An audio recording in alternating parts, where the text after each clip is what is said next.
You'll do great. You'll do great. Like 500 beats per minute right now.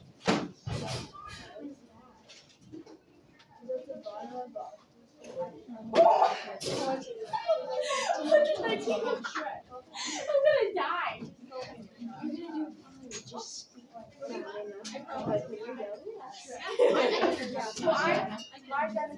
try making things. Speaking loudly. 237. What? I walk in here and the first thing I hear is Lisa screaming 137. He's criminal.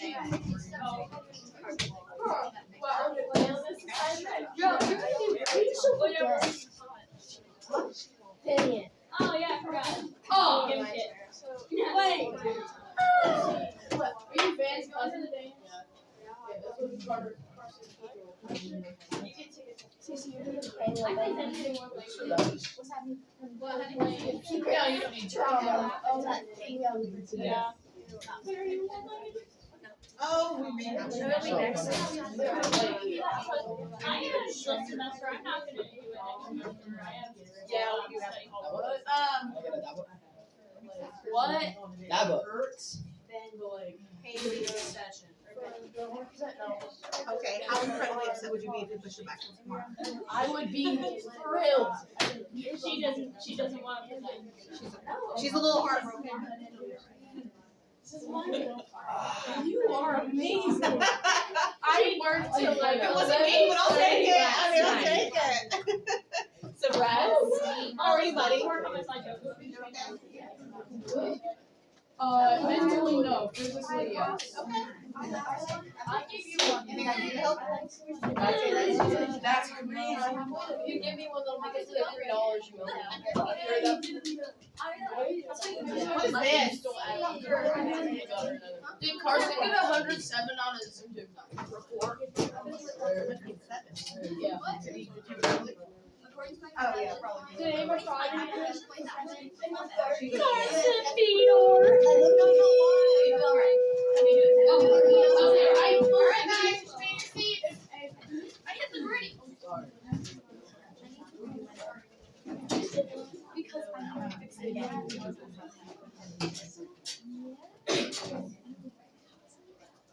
Alright, just sit tight for a second. Let me take attendance.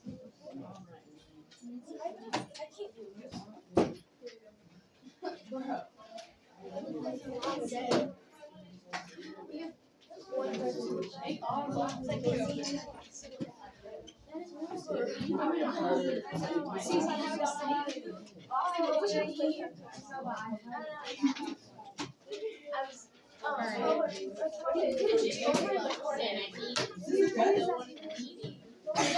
hold on. We'll get started in a second.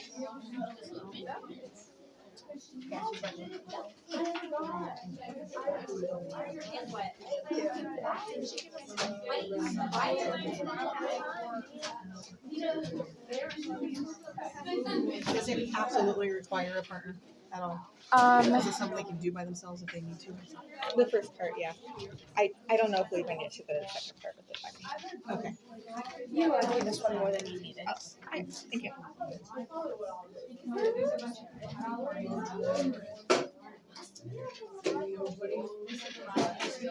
Half this class I barely know, and the others that I know are probably all going to be better up anyway, so.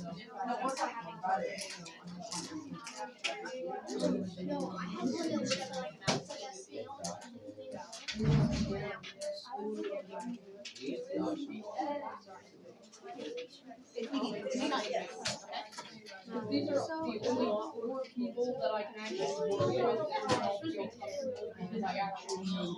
Yes, that's fine. That's fine. All right, hey kiddos, listen up. I need your attention. Eyes up here, ears listening. You're fine. All right.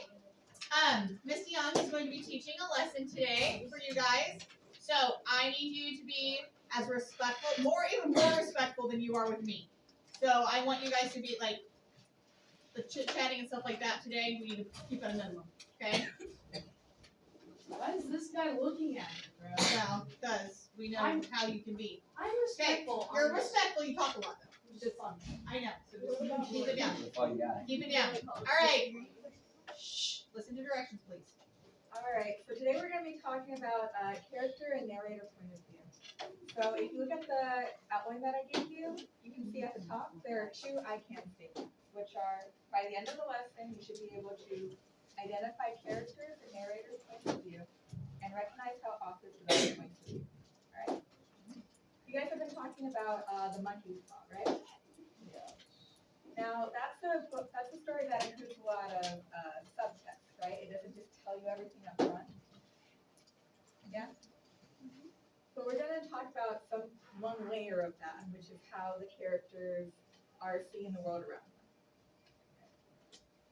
I'm going to turn on a photo and write down the very first thing that you see. Okay, ready? On the top We'll of like your it.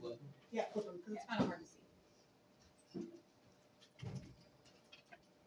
Ready? Write down the very first thing that you see at the top of the paper.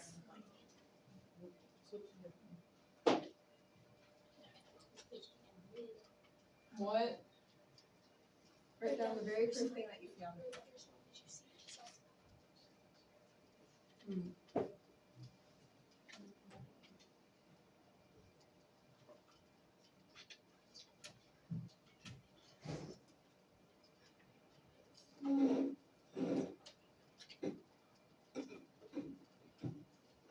Alright, are we all ready? Okay. So one person tell me, what did you see first? Alright?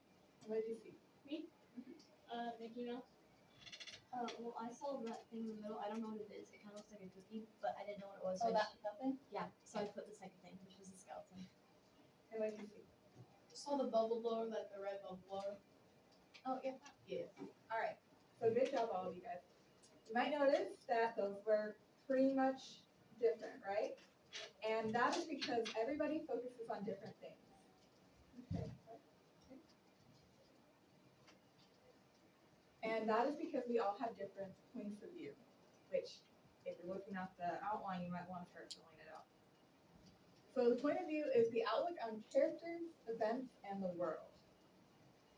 So both the characters in the story and the narrator will have their own point of view.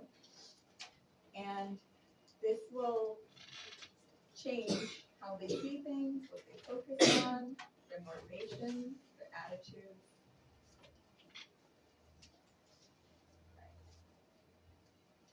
So you may be wondering why the authors really even bother, because it seems like a lot of work.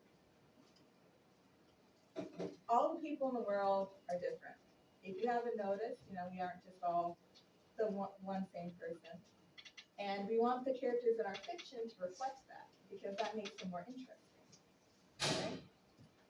So the individual points of view will be influenced by a lot of factors, including their personality, their past experiences, and their knowledge. Can you think of anything that might change a character's point of view? Maybe, okay. Like change it within a story, or just like change it. Change how they see the world. Things like their personality or like past experience, like Right, a lot of so- that stuff. What might have happened in their past, for example? Someone could have, let's say, they could have gotten in a car crash and now they're afraid of going in the road for too long or something. Right, that's really interesting. One of their pets could have died, or family members could have died. Yeah, that would have a big impact on you. Anyone think of anything else? Okay. Now, when the author is communicating points of view, there are essentially two broad ways they can do it. They can either show or they can tell. Has anyone ever heard the phrase show don't tell before? Yeah. So it's kind of an unofficial rule that a lot of authors use when they're writing. And it basically means that they don't outright say what the character is feeling. So some examples of plain telling would be, the dog was happy, Justin was sad, Dana was nervous. Those are all kind of boring, and they make the character flat, because there isn't really much room to expand on that, right? So what authors normally do is they show, and they do that by implying, and then you, as the reader, infer. So when you imply something, you strongly suggest it without outright saying it. So instead of saying, I feel good today, you talk about the things that might be good in your day, for example. And then you, as the reader, take all of the evidence that the author lays out, kind of form a mental picture. Now, this isn't as exact as telling, but it's a lot more interesting because it lets you develop your characters. There are a lot of different ways that authors can develop points of view when they try to show, but I'm going to talk through three main ones today. The first one is body language. So earlier we talked about the dog was happy, right? But now the dog jumped all over his owner when she came home. Have you ever, do any of you have a dog? Yeah. When a dog is jumping on you and wagging its tail, what does that mean? But it's happy. Yeah, that's happy. So even though the author isn't saying that the dog is happy, you can still clearly tell, right? Next slide. All right. Another way that authors communicate is with the characters' thoughts and dialogue. So again, earlier we talked about Justin is sad. But now, Justin looks up at his dad and asks for the third time, are you sure we can't get a goldfish? Now, if you just came across that sentence in the story, what would you think Justin is feeling?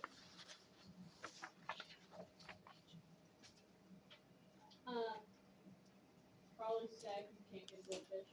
Right. So it also has a bit of the motivation for it, right? And we can also tell what is important to Justin in this, and that he wants the goldfish so badly, right? Right. And finally, there are actions. And you mentioned Dana was nervous, but now Dana recited her lines over and over in her head as she waited to go on stage. Have any of you ever been in a play? Yeah. You know, you're pretty nervous when you're about to go on stage. Yeah, a little bit. What do you do when you're nervous because you're about to go on stage? If you feel nervous. Kind of thinking about it. Like how big the show is. Right. My Boy Scout always tells me to do like a superhero stance backstage. Right. To motivate Superman. Does anyone else do anything when they're nervous? When I'm going on stage, like at a concert or something, like I'm just trying to remember that it's probably gonna seem like there's a lot more people than there actually is. Yeah. I was supposed to listen King Von. For what? I was saying King Von. Great. So we all have different ways of expressing ourselves when we're nervous. But so apparently that this is Dana, right? And we can tell that this really matters to her, right? She wants to get it right. All right. So we talked about the character's point of view, but you can also have the narrator's point of view. This is a little bit more subtle because it kind of is in the background of all. But narrators communicate their own points of view and how they describe things, right? Could somebody read the top sentence? As the warm sun rose on the quiet town, James Peppers awoke to the sound of chirping birds and bounced out of bed. All right. So I know you briefly talked about mood, right? Is that correct? All right. Can anyone tell me what kind of mood that first sentence makes you think of? Joyful. Joyful, right. And how do you know it's joyful? Because he's bouncing out of that, like he's really excited to start it. Right, it's that really specific language, right? Does someone want to read the sentence? By the time the sun trudged past the horizon, James Peppers had already woken up by the sound of squawking birds and falling into bed. All right, so that's a really different mood, right? What kind of mood is that?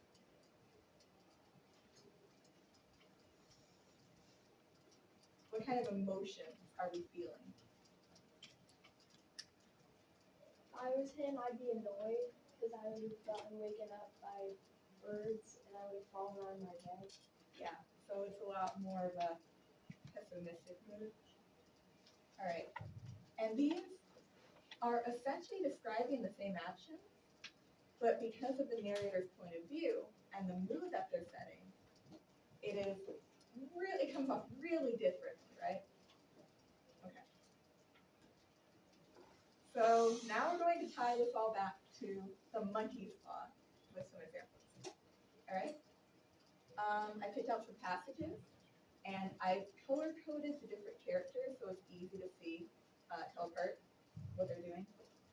And then we are going to talk about what their individual attitudes, motivations, opinions are based on how they act, their body language, what they think. Does someone want to read out the first passage? Come on, guys. So I like read his Yeah, just read it out. The teenager took the paw and dangling it in between his forefinger and thumb, suddenly threw it upon the fire. Okay. Light with a slight cry, stopped down and snatched it off. All right, so we have two characters here, Sergeant Major and White, who's our main character. What are the main actions that the Sergeant Major does in this section? He takes the paw and dangles it between his forefinger and thumb. All right, so if you are holding something, right, grab your, if you're just holding something like this, does it look like you care about it a lot? No. All right, let's see what else. What else does he do? He throws it in the fire. All right, and that's a really big indication. If you love something desperately, do you throw it in a fire? No, you do not. Now, this contrasts with White. So what does White do in this? He took the paw out of the fire. All right, so how does this contrast with Sergeant Major? Because he clearly cares about the paw because he took it out of the fire. Right. Now, you guys have the advantage of knowing the whole story, right? So let's think about why does the Sergeant Major, with his specific knowledge, not care about the paw? Because he knows that other people have made wishes and bad things that came out of it. Right. So he thinks that it's like, if it isn't worthless, it's actually dangerous, right? But what does White know about the paw at this point? They can grant him wishes. Right, and that's pretty cool. All right, so let's go to the next slide. Okay. All right, someone want to read? The stranger gazed at her Perfectly, yeah. and listened in preoccupied fashion. As the old lady apologized for the appearance of the woman in her husband's coat, she then waited for him to finish his business. But he was first strangely silent. Okay. So the stranger is in red. Can somebody talk about his main body language in this section?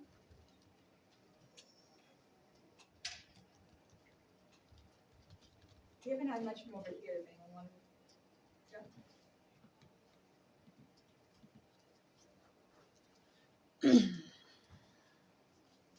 Come on, guys. All right. So some of his body language is he's kind of looking around.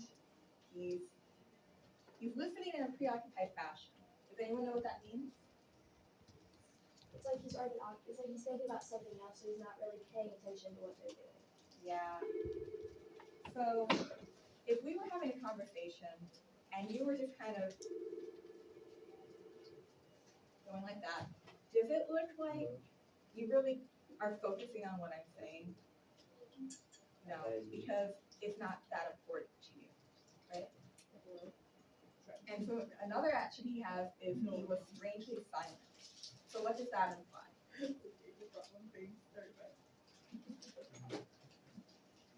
Maybe like he was thinking about something else, so he wasn't paying attention and didn't want to talk. Right. And knowing the context of what he has to say, would you want to just go out and say what happened to Herbert? Right. So let's start looking at the wife. Right. What is she focusing on for this scene? Yeah. Room, husband's coat, and you kind of get the vibe that she's just kind of going around, tidying things up, kind of cheerful, right? Now, unfortunately, she's not going to be cheerful for very long, and that is because she doesn't have what information?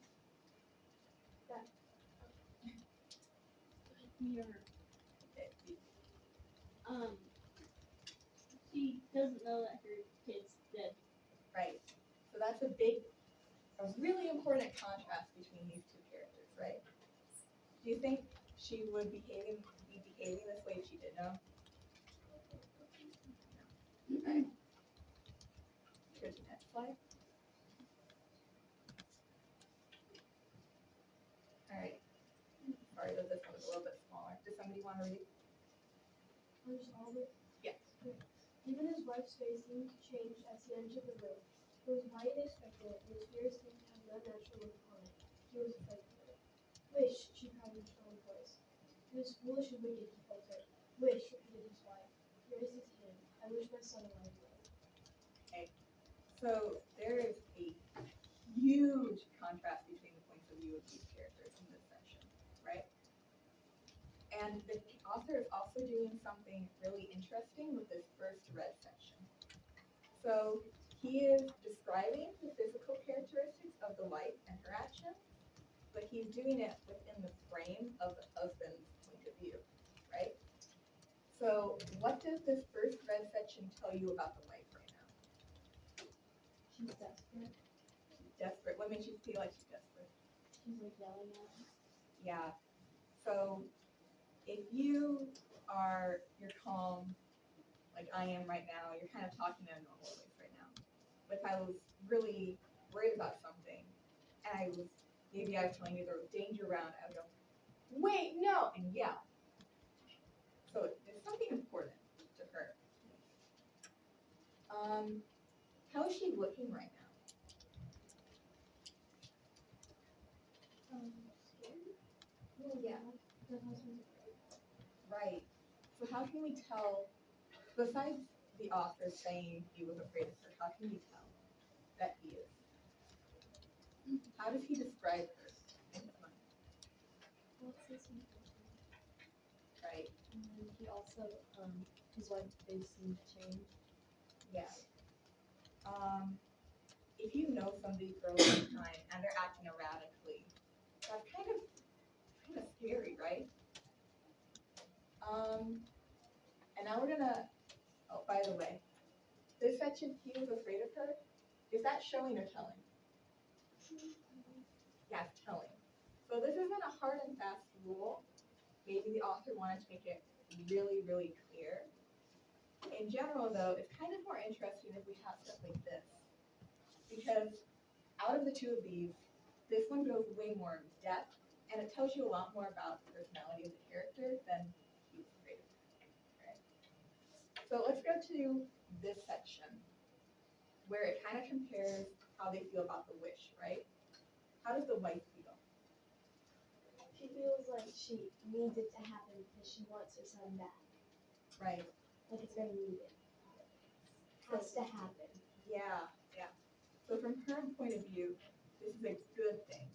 This is something that she wants really bad. What about her husband? Her husband thinks it's a bad idea. All right, why does he think it's a bad idea? What knowledge does he have? He has the knowledge that like bad things happen to people. Yeah. So how can we tell that he is nervous? What kind of language is used here? When he's speaking, he's like faltering, so his voice is like all like shaky and changing. Does it look like he really wants to wish? No, he needs a lot of convincing. All right, go to the last slide. All right, does someone want to read? I know this is a bit of a longer one. But her husband was on his hands and knees and groping wildly on the floor in search of the hall. He could only find it when the thing outside got in. He heard the scraping of a chair as his wife put it down in the passage against the door. He heard the creaking of the bolt as it came slowly back, and at the same moment he found the monkey's paw and frantically breathed his third and last wish. All right, so this one is making his point of view just crystal clear, right?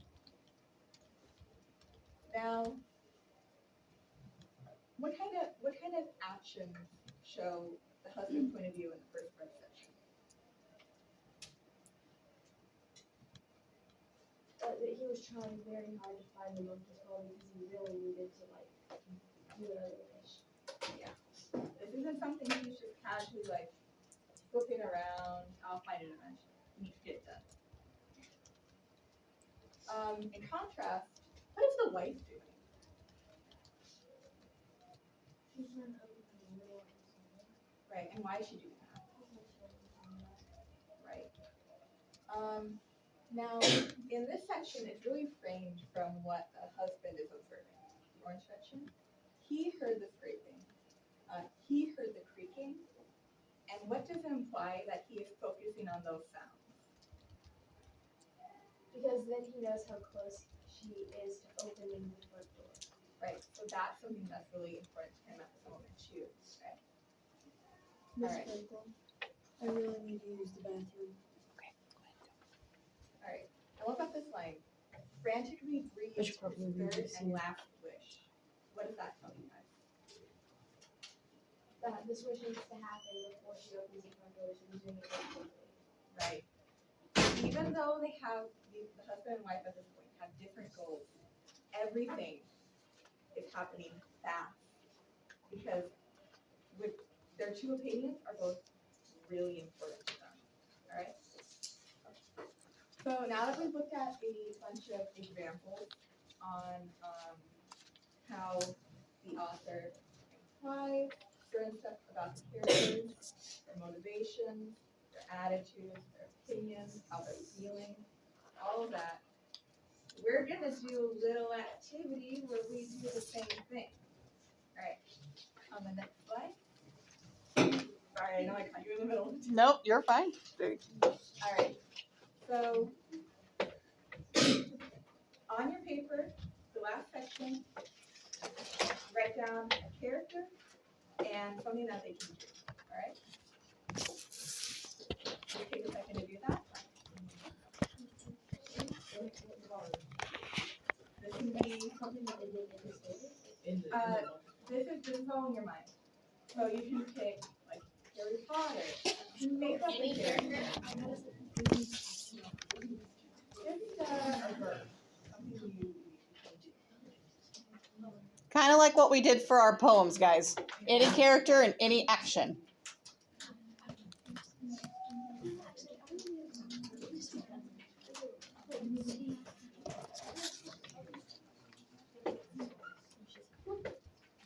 Alright, and when you're done with that, just look up front at me, right? Yeah.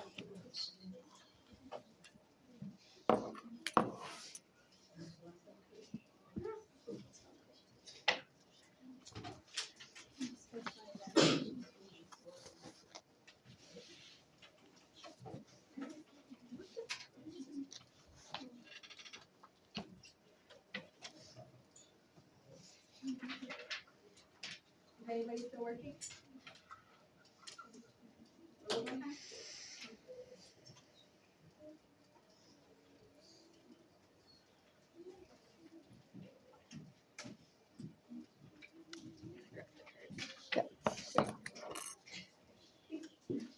All right.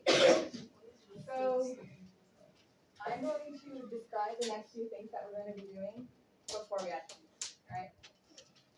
So now that you have your character, we have these cards, all right?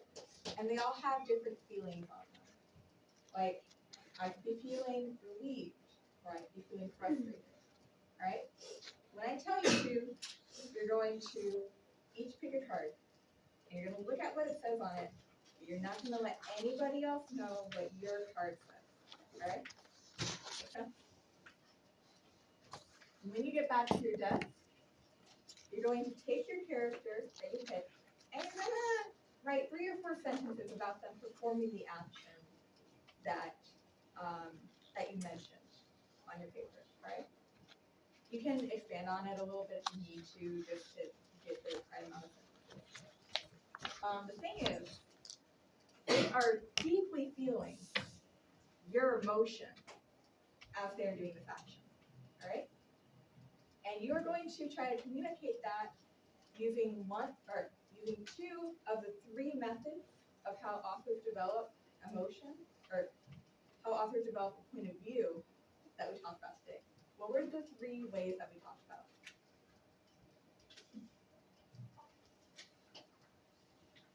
Yeah.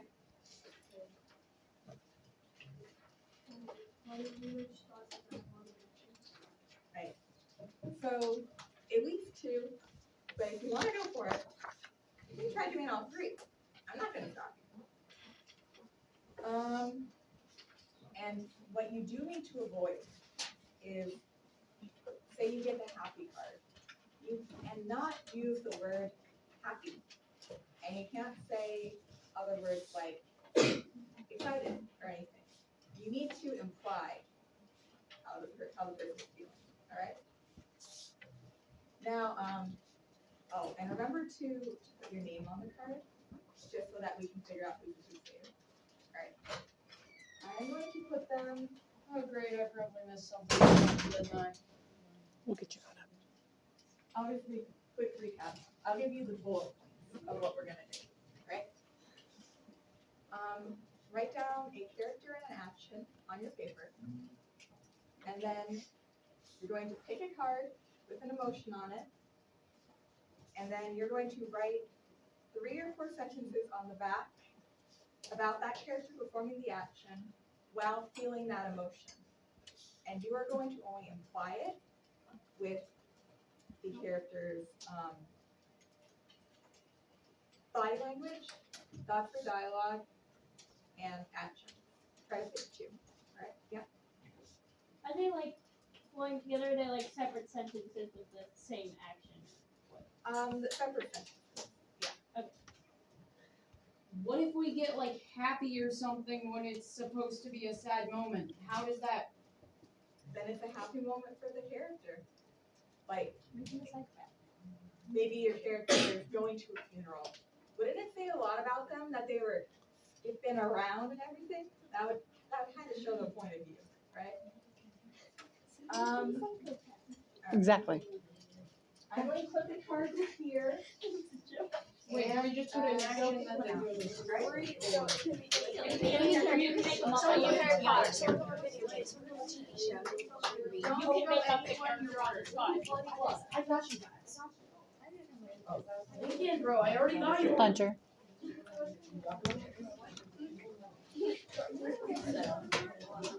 I got excited. That's good. Maybe I'm writing on there.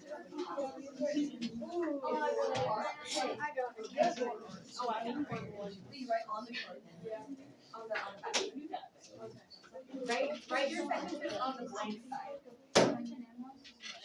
No.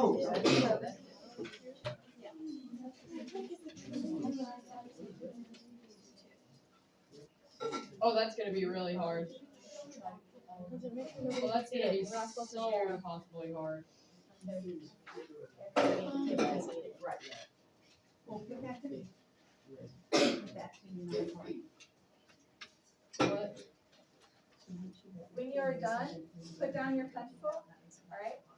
So that I can tell. well, that's the problem. This is a character that I created, and I'm gonna be using it in a game, and the problem is they don't exactly feel guilty about anything. If they did feel guilty, how would they show that? Okay, just stop. Okay. God, this feels embarrassing. I feel like an idiot. Also, I am in severe pain. We're If at anyone Hunter. is wondering, the sentences go on the blank side of My the card. waist. It's like hell. Feels like it's about to actually detonate. I think I might be. Oh,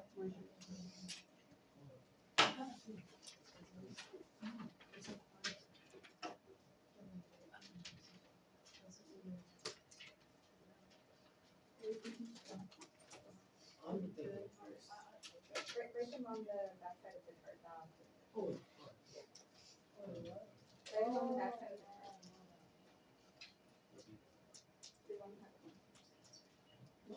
Write them on the How many sentences? sentences? How am I supposed to put 4 sentences on the back of the card? It's like 7 cubic inches. I don't even know if I'll make it down there.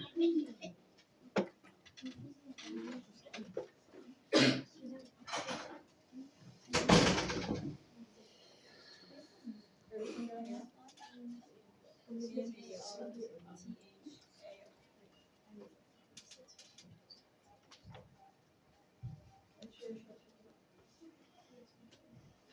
Okay. So that's pretty similar to what you were going to.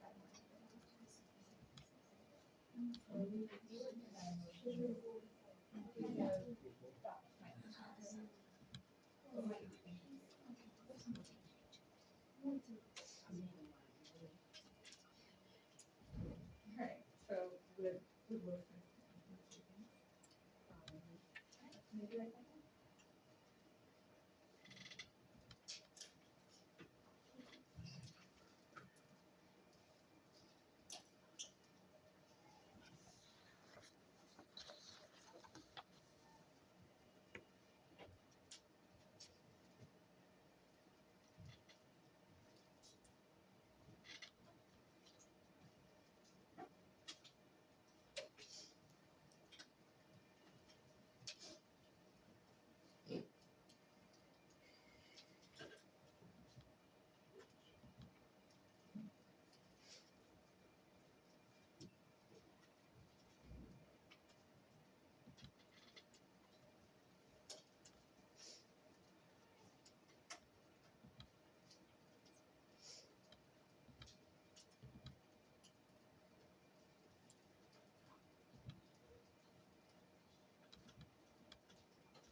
When you're all finished with your sentences, put down your pencil on your table so that I can tell, alright?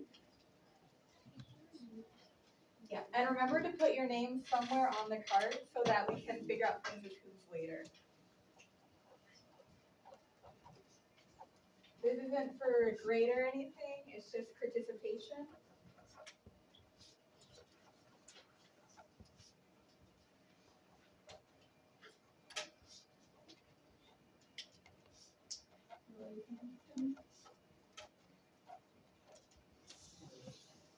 Yeah, put down your name on the, somewhere on the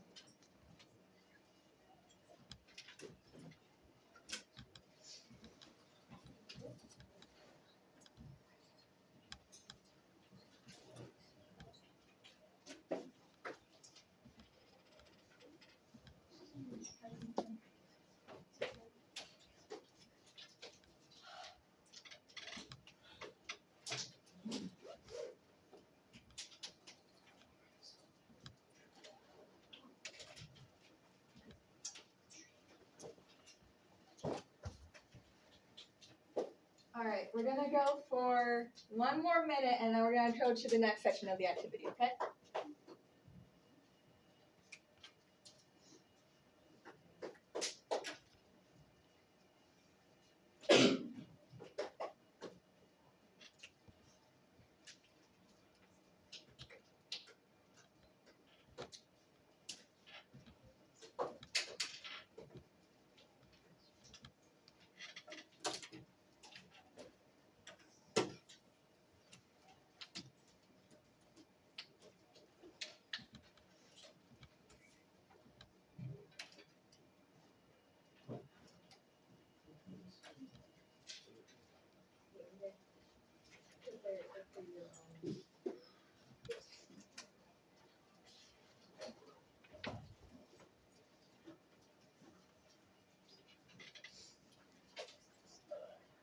All right, start wrapping it up.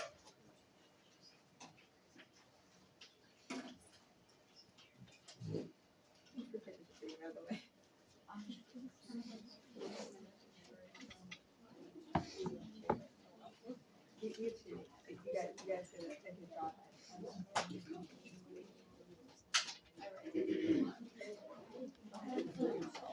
All right. So now we're going to go on to part 2 of the activity, which is the next slide.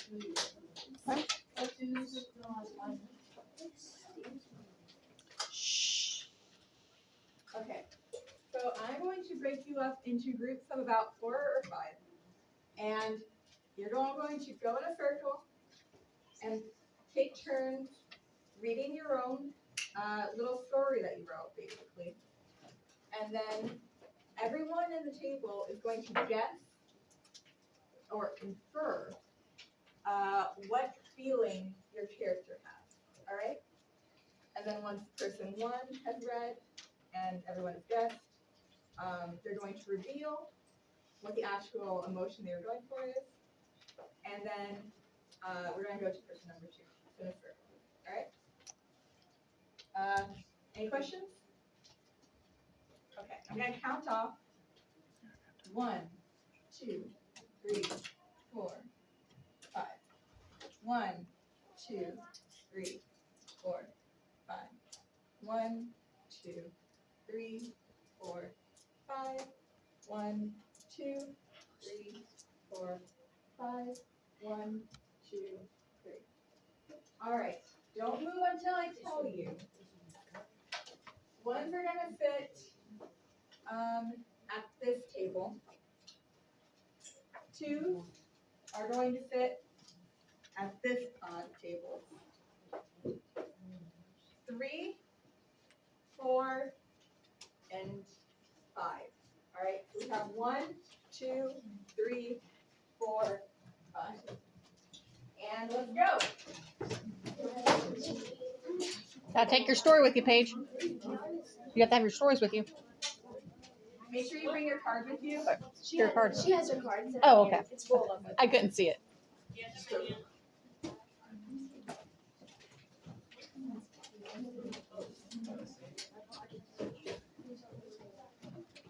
One, 2, 3, 4, 5. Are you in like? You're not in group 2. Oh wait, yeah, he's in group 2. So sit there. Just sit down. Just sit down. Just sit down. All right. So figure out who's going to go first. They're going to read out their story without telling anybody what the word is. And then everyone else is going to guess at what they think. They're going to infer based on what the writer implied. All right? And go for it. Hey, Mom, I just pancake after we had a big win. I did yours. And I said Jasmine found her violence. You might want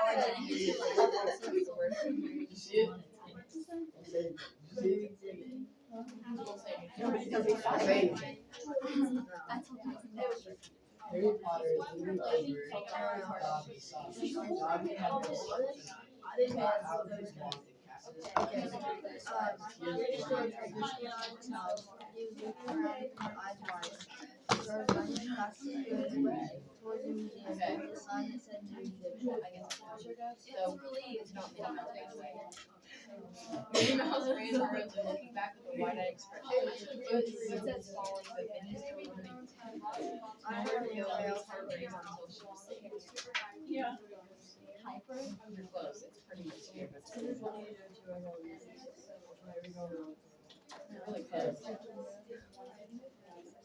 Okay. It's really close. I mean, you guys are all close. You're right. It's right. Because they were lying. Yeah. Right? You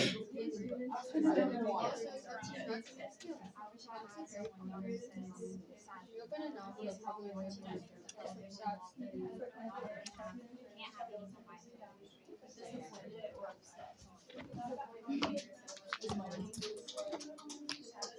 Oh, guys, I'm so close.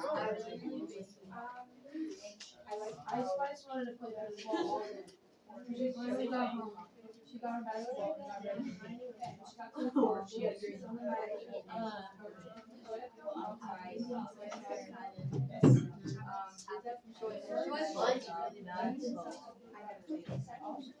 Rick walked into a room he saw his worst enemy. Threw a punch and missed. His face went red as black.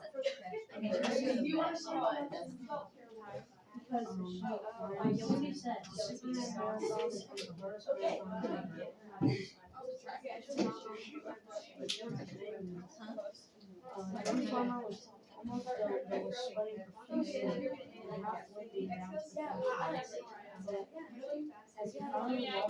We were saying words like jealous.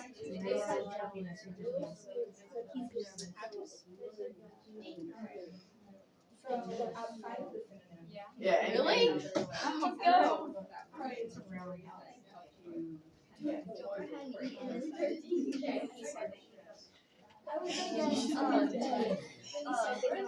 Yeah.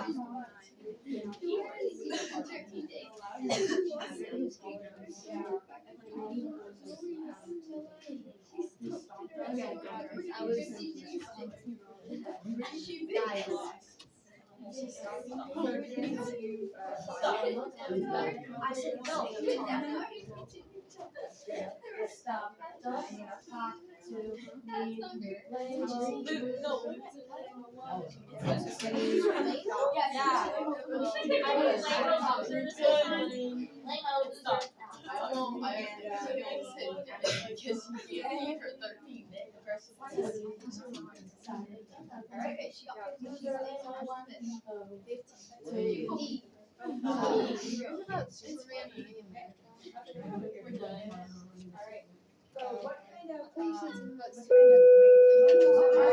Wait, the bell doesn't dismiss you, the teacher does. Wait, what? No, the teacher dismissed you. Put your cards on the Nope. put your cards on the desk, and you are going to keep your note pages for yourself, okay? The bell decided That's a good question, but I don't know.